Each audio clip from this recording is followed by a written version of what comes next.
नमस्कार, स्वागत है आपका ई बुक ऑनलाइन एजुकेशन में। आज हम लोग चर्चा करने वाले हैं कुछ महत्वपूर्ण बैंकों के बारे में।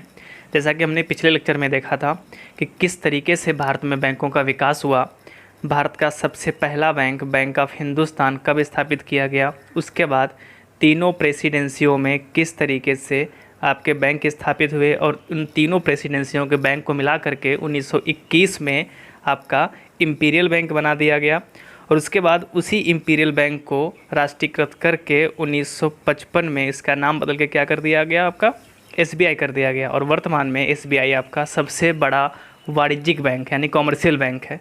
तो देखते हैं कुछ महत्वपूर्ण मुद्दे जो हैं बैंक से संबंधित, जो आपके परीक्षा के लिए महत्वपूर्ण हैं। पहला क्या आपका आता है, कुछ बैंकें हैं जैसे इलाहाबाद बैंक। इलाहाबाद बैंक की जो स्थापना हुई थी 1865 में हुई थी। कई बार पूछा जा चुका है कि भाई इलाहाबाद बैंक का मुख्यालय कहाँ पे है। अब जैसे आपको लग रहा होगा इलाहाबाद नाम जैसे है वो इलाहाबाद में ही इसका मुख्यालय होगा, लेकिन नहीं, इसका मुख्यालय अलग है। अभी हम देखेंगे कुछ बैंकों के मुख्यालय और उनके स्लोगन भी देखेंगे। अगला आपका है अवध कमर्शियल बैंक, ये 1881 में स्थापित हुआ था। अगला पीएनबी पंजाब नेशनल बैंक, इसका आपका जो स्थापना है वो 1894 हुई थी। अब यहाँ पे देख लीजिए आप कि जो अवध कमर्शियल बैंक है वो भारतीयों द्वारा संचालित पहला बैंक था। यानी कि जो आपका ओबीसी है, ओबीसी में कोई भी कर्मचारी आपका विदेशी नहीं था। यानी कि जितने भी इसमें कर्मचारी थे, इसका शेयर होल्डर थे, संचालक थे, जिनका पैसा लगा था, वो सभी आपके कौन थे, वो सभी इंडियन थे। ठीक है, तो ये आपके कुछ पॉइंट है, याद रखना। अब इसमें देखते हैं कुछ बैंकें महत्वपूर्ण हैं, और सभी मैंने बैंक नहीं लिए, बहुत सारी बैंकें हैं, प्राइवेट भी हैं, आपके गवर्नमेंट भी हैं, लेकिन जो मुख्य हैं परीक्षा में पूछी गई हैं पहले, उन्हीं का मैंने बैंक लिया है। उनका मुख्यालय कहाँ पे, उनके स्लोगन क्या है, क्योंकि स्लोगन भी कई बार पूछ लेते हैं। तो देखते हैं बारी बारी से। सबसे पहला आता है आपका इलाहाबाद बैंक। जो इलाहाबाद बैंक है इसका मुख्यालय कहाँ पे है, ये कोलकाता में, इसको याद रखना आप, ठीक है। और इसका जो स्लोगन है, टैगलाइन है, वो है अ ट्रेडिशन ऑफ ट्रस्ट, ठीक है, ये भी याद रखना आप। सेकंड आता है बैंक ऑफ बड़ौदा, इसका जो मुख्यालय है वो मुंबई में है। इसकी जो टैगलाइन है इंडियाज इंटरनेशनल बैंक। थर्ड आता है बैंक ऑफ इंडिया, इसका जो मुख्यालय आपका है मुंबई में।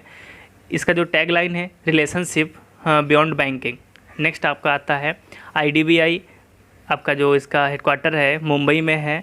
और आपकी देखो साथ में इसके जो आईडीबीआई के इसके लगभग दो स्लोगन मान सकते हो। एक आपका इन्वर्टेड कामा में लिखा है आओ सोचें बड़ा, साथ में इसकी जो मेन टैगलाइन है वो banking for all not just for big boys, ठीक है। यानी कि बिग बॉयज़ का मतलब यहाँ पे समझ रहे हो क्या है, जो बड़े बिजनेसमैन हैं केवल उनके लिए नहीं है, ये भाई समाज में खड़े हुए अंतिम व्यक्ति के लिए भी ये बैंक, इसका ये कहने का मतलब है आईडीबीआई का। अगला आता है पीएनबी यानी पंजाब नेशनल बैंक, इसका जो मुख्यालय है वो नई दिल्ली में है और इसकी जो टैगलाइन है the name you can bank upon, ठीक है। अगला आपका एसबीआई का जो मुख्यालय है वो मुंबई में, इसके जो टैगलाइन है प्योर बैंकिंग नथिंग इज, ठीक है। नेक्स्ट आपका आता है इंडियन बैंक का जो मुख्यालय है वो चेन्नई में है और इसका जो टैगलाइन है taking banking technology to the common man, ठीक है। तो ये कुछ महत्वपूर्ण बैंकें थी, मैंने सभी नहीं ली हैं। आप चाहो तो आप गूगल कर लेना और वहाँ पे सभी बैंकें मिल जाएंगी, लेकिन मुझे नहीं लगता कि आपको सभी पढ़नी चाहिए। एक बार गो थ्रू हो लेना वहाँ से, और ये आपको तो याद ही रखनी है, ठीक है। आगे देखते हैं। आगे देखो यहाँ पे तुक्का कैसे मारना है, लेकिन तुक्का मारने की नौबत ना है कि तुक्का मारना बता रहे तो आप पढ़ो ही मत, इसका मतलब ये नहीं है।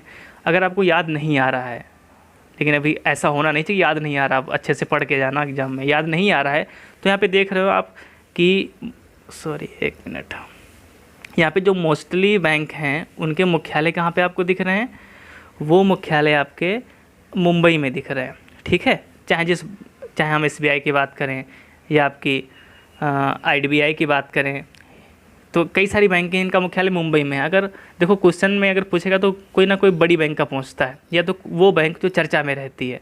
तो क्या करना, आप अगर नहीं याद आ रहा तो सीधा मुंबई मार देना, भगवान भरोसे जो होगा फिर देखा जाएगा, ठीक है। तो हो सकता है आपका 50% सही भी हो जाए और गलत भी हो सकता है, ये अपने रिस्क पे लगाना भाई, ये नहीं कि हम बोले तो लगा दो तुक्का, ठीक है। अब आगे देखते हैं भाई बैंकों का राष्ट्रीयकरण। जैसे मैंने बताया था कि बैंकों का राष्ट्रीयकरण क्यों किया जाता है, क्योंकि उसके अंतर्गत एक समानता बनी रहे। सरकार जो भी पॉलिसी लाएगी वो सभी बैंकों पे लागू हो। जैसे मान लो मैं अपना कल का बैंक खोल के बैठ जाऊँ, भाई बहुत सस्ते लोन दें, तो भाई सरकारी बैंकों में कौन जाएगा लोन लेने, तो वो तो ठप हो जाएंगी ना। तो इसीलिए बैंकों का राष्ट्रीयकरण किया जाता है, लेकिन उसके लिए कुछ मानक होते हैं, वो देखते हैं भाई क्या है। अब जैसे समाज उपयोगी बनाने के लिए क्या किया गया, देश में 14 बड़ी बैंकों का सबसे पहले जो राष्ट्रीयकरण हुआ था 14 बैंकों का हुआ था। कब हुआ था? 19 जुलाई 1969 को। ये मैंने एक वीडियो में पहले पूछा भी था कभी, तो काफ़ी लोगों ने उत्तर दिए थे। तो ये तारीख और सन आपको याद रखना है कि 19 जुलाई 1969 को, अब 1969 में आपका इसरो भी स्थापित किया गया था, ठीक है। तो 1969 में 14 बड़े बैंकों का राष्ट्रीयकरण कर दिया गया था, जिनकी टोटल जो जमाएँ थी, यानी कि जिनके पास पूरा का पूरा पैसा तो 50 करोड़ से ज़्यादा था, यानी कि 50 करोड़ से ऊपर के जितने भी बैंक थे 1969 तक, उन सभी को सरकारी कर दिया, यानी राष्ट्रीयकृत कर दिया गया। फिर क्या हुआ भाई, और सारा मतलब लगभग कितना साल हो गया आपका 69 के बाद, 80 देख लो आप, 11 साल हो गया। तो तब क्या हुआ, 15 अप्रैल 1980 को फिर से 6 बैंकों का राष्ट्रीयकरण कर दिया गया, जिनकी जो कुछ रखा गए थे नियम, वो क्या थे? 200 करोड़ से अधिक की पूंजी, यानी कि 200 करोड़ से ऊपर की जितनी भी बैंकें थीं जिनके पास जमाएँ थीं, उन सभी को सरकारी कर दिया गया। तो उस समय जो टोटल राष्ट्रीयकृत बैंकें थीं वो कितनी हो गई? 20 हो गई थी, ठीक है। लेकिन अभी देख रहे हो पिछले साल कुछ बैंकों का विलय हुआ, इस साल भी आप देखो जनवरी फरवरी में भी कुछ बैंकों का विलय हुआ था। तो इसमें क्या करना, आपको कमेंट सेक्शन में बताना है कि वर्तमान में कितनी राष्ट्रीयकृत बैंकें हैं। ऑप्शन है आपके 15, 16, 17, 18, इनमें से कोई नहीं, ठीक है, आपको बताना है। आगे देखते हैं भाई। अब ये क्या आता है, यहाँ से क्वेश्चन आया हुआ है उत्तराखंड पीसीएस में, इसीलिए मैंने इसको यहाँ पे डाल दिया, वाणिज्यिक बैंकों के बारे में। अब मैंने आपको स्टार्टिंग में बताया था कि जो वाणिज्यिक सबसे बड़ी जो वाणिज्यिक बैंक है आपकी, वो कौन सी है? SBI, state bank of India. अब ये वाणिज्यिक बैंकें होती क्या हैं, ये देखिए यहाँ पे लिखा हुआ है कि देश में औद्योगिक एवं व्यापारिक आवश्यकताओं की पूर्ति के लिए अल्पकालिक, यानी छोटे समय के लिए जो है ये ऋण उपलब्ध कराती हैं। कोई भी व्यापार प्रारंभ करना हो, आपको दुकान खोलनी हो, कुछ किसी भी तरीका का व्यापार हो, तो आप इन बैंकों में चले जाइए, आपको लोन मिल जाएगा, ठीक है। लेकिन वो जो लोन होगा वो कैसा होगा? शॉर्ट टर्म होगा। अब ये बैंक किसके अंतर्गत आती हैं? ये जो बैंक आपकी हैं, एक भारतीय कंपनी, यहाँ पे आधामा है, ठीक है, भारतीय कंपनी अधिनियम 1956 के पंजीकृत बैंकों को, जितनी भी इस अधिनियम में बैंकें पंजीकृत रजिस्ट्रेशन करवाई थी, वो सभी आपकी किस में आएंगी? कॉमर्शियल बैंकों में आएंगी, ठीक है। यानी कि भारतीय कंपनी अधिनियम 1956 के अंतर्गत जो भी बैंकें हैं वो सब इसके अंतर्गत आ जाएंगी, जितनी भी आपकी बैंकें होंगी। यहाँ पे काम क्या होता है, आपने भी देखा कि उद्योग प्रारंभ करने के लिए अल्पकालिक ऋण, ये आप याद रखना, अल्पकालिक जो नाम है, अल्पकालिक क्या था? कुछ 1-2 महीने के लिए, 3 महीने, साल भर के लिए, जैसा उनकी वहाँ पे रूल हो वहाँ पे। अगला क्या होता है, कुछ महत्वपूर्ण तथ्य यहाँ पे देख लीजिए मिसलेनियस में क्या है। सबसे पहला क्या आपका तथ्य है कि प्रथम पूर्णतः भारतीय पूंजी से आरंभ बैंक कौन सा था? Punjab national bank. ये सभी क्वेश्चन जो हैं, ये 4-5 पॉइंट, ये सभी कहीं ना कहीं आ चुके हैं। अगला है भारत का सबसे पुराना, बड़ा और सफल व्यापारिक बैंक कौन सा है? एसबीआई है, ठीक है, मैंने आपको बताया था अभी, भारतीय स्टेट बैंक। अगला आपका क्या है, प्रथम बैंक जिसमें भारत के बाहर अपनी शाखा खोली, कौन सी? बैंक ऑफ इंडिया ने सबसे पहले अपनी ब्रांच विदेश में खोली थी, वो कहाँ पे? लंदन में खोली थी, ठीक है। अगला है क्षेत्रीय ग्रामीण बैंकों की स्थापना 26 सितंबर 1975 के अध्यादेश से हुई थी। तो ये आप याद रखना कि जो रीजनल बैंक हैं, रीजनल रूरल बैंक यानी कि आरआरबीज, उनकी जो स्थापना है वो किस अध्यादेश के अंतर्गत की जाती है?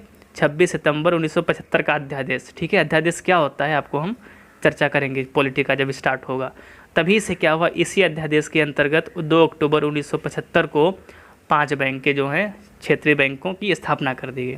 तो ये हमने बैंक का पोर्शन कवर किया, और कल यानी कि नेक्स्ट लेक्चर में हम लोग पढ़ेंगे आरबीआई के फंक्शन, ये काम क्या करती है, किस तरीके से इसकी बॉडी बनती है, यानी कौन कौन सदस्य होते हैं, ये सब जो है विस्तृत रूप से इसका अध्ययन करेंगे। अगर आपको लेक्चर अच्छा लगा हो तो लाइक करना, और अगर मन हो तो शेयर भी कर देना, कोई दिक्कत नहीं। और हाँ, लास्ट में बताऊँ आपको, अगर आपको जितने भी हम ये कर रहे हैं वीडियो, इनके लेक्चर की PDF चाहिए तो आप कमेंट सेक्शन में बताना हो, हम क्या करेंगे इसमें एक टेलीग्राम ग्रुप बना लेंगे, उसी में डाल दिया करेंगे अगले दिन, ठीक है। तो वहाँ से आपको कुछ ना कुछ सुविधा ज़रूर मिलेगी, ठीक है। धन्यवाद।